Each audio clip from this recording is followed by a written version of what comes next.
The message that I'm trying to imprint on the players right now is fearlessness, because it's important to keep the fearless mindset so that you can actually train League of Legends correctly so that you can keep winning.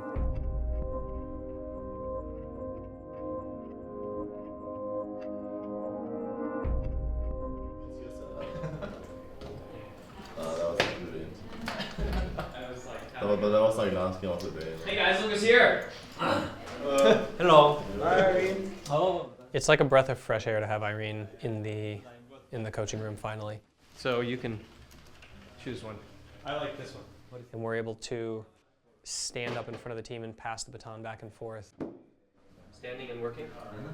So your feet feel good all the time. The difference between CLG, last week and this week is phenomenal. My favorite part of Irene is his presence. I knew I wanted a Korean coach, not because they're Korean, but because they treat coaching like a coaching skill. So a lot of the Korean coaches I have met, they stop becoming a player and then they really focus on their ability as a coach. That means coaching people, not just coaching the game. Welcome to a new week, everybody. Irene's here. Yay.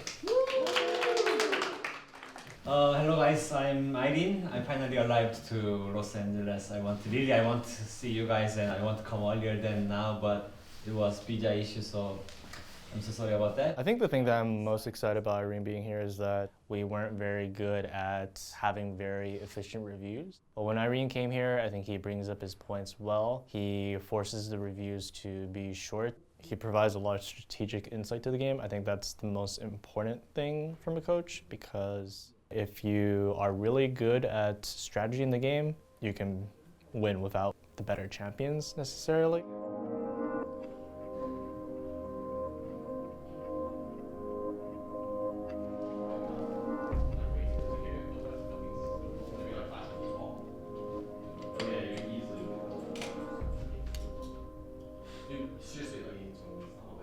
They're always like fake, Our coaching staff decided to use our academy team.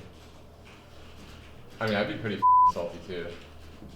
Kind of confused why they changed so many players for the first week. I think they put in Aram from Academy, Gate from Academy, and Arrow has visa issues, I think, so they play us now.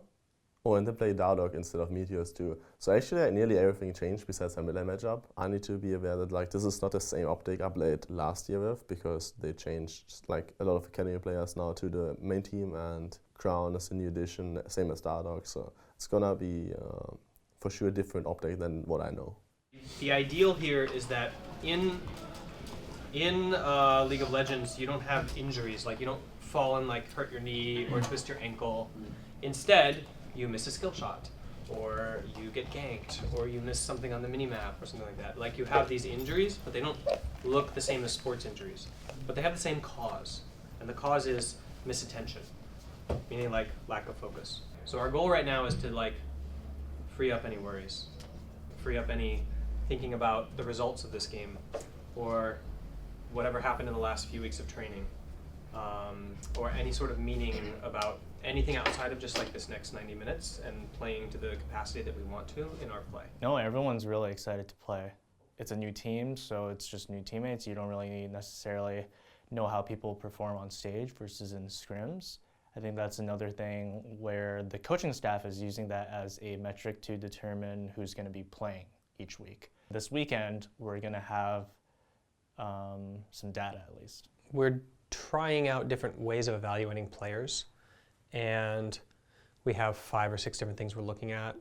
So that's one of the reasons that we are putting both players on stage this week for jungle and top positions. It's along the same line of thought when you're using a bench of lose one game now to win more games later. And it's not really about whether the game is won or lost. I think it's more about some of the things we're going to be hearing in the comms and the players' leadership and their mentality and how they play differently on stage versus how they've been playing during the week. Oh wow, you guys, that was weak. Wait, circle, sorry. Circle. No. Come on. It wasn't. Come on, that was It was me. all I could think about was everything. Time. Okay, focus on the present. Don't think about the game, okay? We're just right here, right now, okay? 1, 2, 3. CLG! Yeah, I felt it. Yeah, I felt it. Let's go.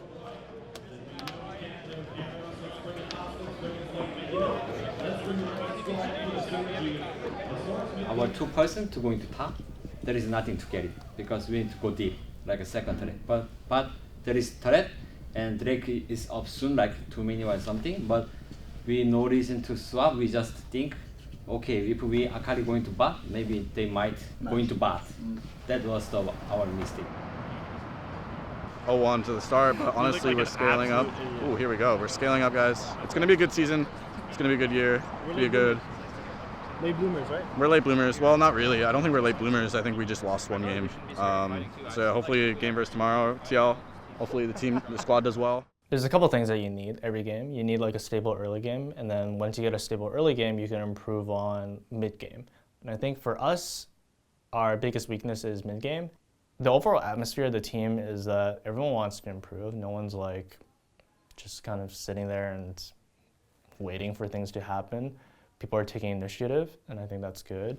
With your feet shoulder width apart, bend your knees a little bit so you don't fall over and pass out.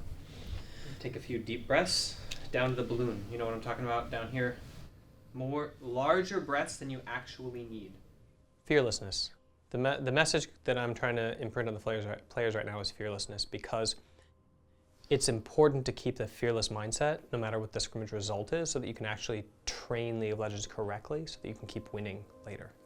So far the guys have been able to keep that mindset really strongly. 2 more creeps. I'm gonna need help after. Yeah, push one more wave. We'll push Just one keep more mid wave shoved and in. Keep mid shoved in, Tristan. Yeah, it's hard with. Okay, I can. Alright, top's on my A. When I run to Dragon, I'm gonna run to Dragon and help you. Yep, their bot lane's pretty coming. chunk, so they should have to base. Coming. Nice job, guys. I'm gonna reset actually. I think we got it. Can organize again. He's there for the initiation, and he still wants more of it. A nice charm, a good hit, and Power of Evil is down. Fallen Bandit doing what he can in a 3v1. Yeah. Rakan ulted, Zai ulted. Can we fight? Just fight. We got to fight. I think if you just need to escape, and then don't lie. I'm fine. I'll flash. Alright, just get out. Does it just sound gonna ult, get guys? mid inhib. They used Rakan ult. Rakan ult, Zai ult. Nice try. Nice try, guys. It was close. I think it just came down to like really small execution. No, things, yeah, so. I f***ed up. It's my bad. No, it's cool. I think you put it away. It's really important to keep up what we did yesterday in terms of discussing our personal biggest vulnerability. Like in games throughout the split, there's going to be times when somebody throws the game for us, and there's going to be like that cloud between the teammates and in the relationship, and it has to be that we get a chance to confess that to our teammates so that we all know that that person knows like what they did wrong. I wish that I had prompted the team sooner on like the second Infernal fight about who's gonna start the fight and like how we're gonna fight it.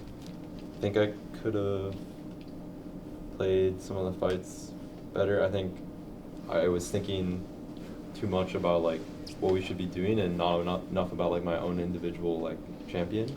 I got like minion blocked, and I already knew that Rakan's gonna ult me, and so I knew I needed to cleanse flash fast, but I was too slow. So I regret like just being too slow to do it. Like I don't think it's easy, but like since I saw it coming, I should have been able to do it. I regret maybe not scheduling a VOD review this morning, because I think that we made a couple errors the same as yesterday, and if we had just like come in early at 10 and like watched the game as a team with comms, we could have like got a 5-man idea of like exactly what we want it to sound like when we erase those problems.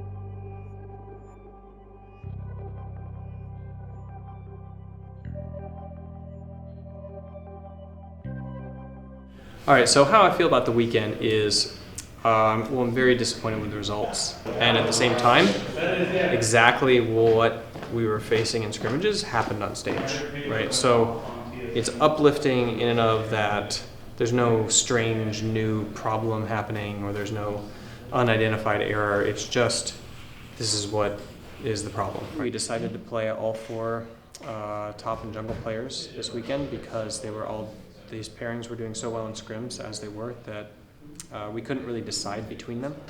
And so we needed the stage games to get any sort of information on who would be the best fit for the team for this next weekend.